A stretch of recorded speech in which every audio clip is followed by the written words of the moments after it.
Assalamualaikum warahmatullahi wabarakatuh. Salam sejahtera untuk kita semua.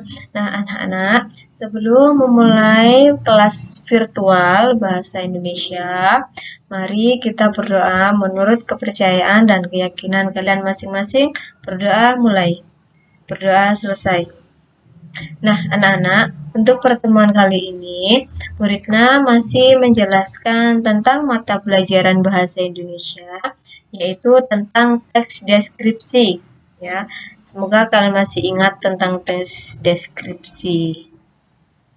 Nah, di sini ada kompetensi dasarnya, yaitu 4.2, menyajikan data, gagasan, pesan dalam bentuk teks, deskripsi tentang objek sekolah, tempat wisata, tempat bersejarah, dan suasana pentas seni daerah secara lisan dengan memperhatikan struktur, kaidah kebahasaan baik secara lisan maupun tulisan. Nah, bagaimanakah langkah-langkah menyajikan teks deskripsi? Mari kita pelajari bersama ya. Kita sama-sama belajar untuk bagaimana langkah-langkah menyajikan teks deskripsi. Nah, sebelumnya di sini ada definisi atau pengertian dari teks deskripsi, yaitu paragraf yang berisi tentang penggambaran suatu objek, tempat atau peristiwa secara jelas dan terperinci. Itu adalah definisi dari teks deskripsi. Nah, untuk selanjutnya kalian harus mengetahui strukturnya. Di sini yang pertama ada identifikasi, yaitu merupakan bagian yang mengenalkan objek, tempat, atau orang yang akan dideskripsikan. Yang kedua ada deskripsi bagian. Apa itu? Yaitu bagian yang berisi gambaran rinci dari objek yang digambarkan. Yang ketiga adalah penutup atau klarifikasi, berisi kesan umum yang didapatkan penulis setelah melihat objek. Itu adalah strukturnya. Dan yang kalian harus ketahui yang selanjutnya adalah kaidah kebahasaan. Di sini yang pertama adalah harus menggunakan kata benda, menggunakan frasa yang mengandung kata benda, menggunakan kata sifat, menggunakan kata kerja transitif, menggunakan kata keterangan, dan menggunakan majas.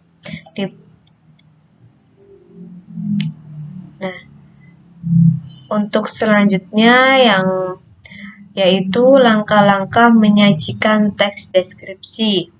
Kalian yang pertama harus menentukan subjek dan judulnya terlebih dahulu.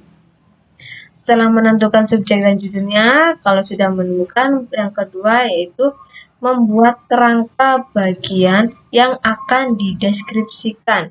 Jadi kalian buat rangka-rangkanya terlebih dahulu, apa saja yang akan kalian deskripsikan. Dan langkah yang selanjutnya yaitu mencari dan mengumpulkan data. Ketika kalian sudah mengetahui subjeknya dan mengetahui judulnya, lalu kalian menulis kerangka apa saja yang akan kalian deskripsikan. Selanjutnya kalian harus mengumpulkan data. Jadi kalian harus mencari data-data tentang sesuatu yang akan kalian deskripsikan. Yang keempat yaitu adalah menyusun kalimat menjadi paragraf dan membuat rincian objek. Jadi setelah data-data terkumpul, kalian harus rubah menjadi paragraf atau kalimat-kalimat itu kalian gabung menjadi sebuah paragraf yang utuh yang menjadi teks deskripsi secara utuh mulai dari struktur yang pertama sampai dengan struktur yang terakhir yaitu penutup. Ya. Nah, untuk selanjutnya setelah kalian selesai mengerjakan itu semua, kalian catat semuanya. Ini adalah tugas untuk kalian. Yang pertama, kerjakan LKS halaman 13 sampai 14, Romawi B dan D. Ya, Romawi B sampai D. Ya. Yang kedua yaitu catatlah materi yang ada di PowerPoint tersebut. Kalian harus tetap mencatat materi itu.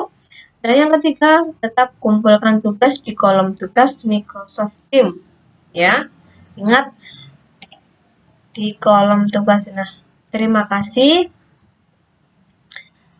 Itu yang dapat Bu Ritna sampaikan, itu yang dapat Bu Ritna jelaskan kepada kalian.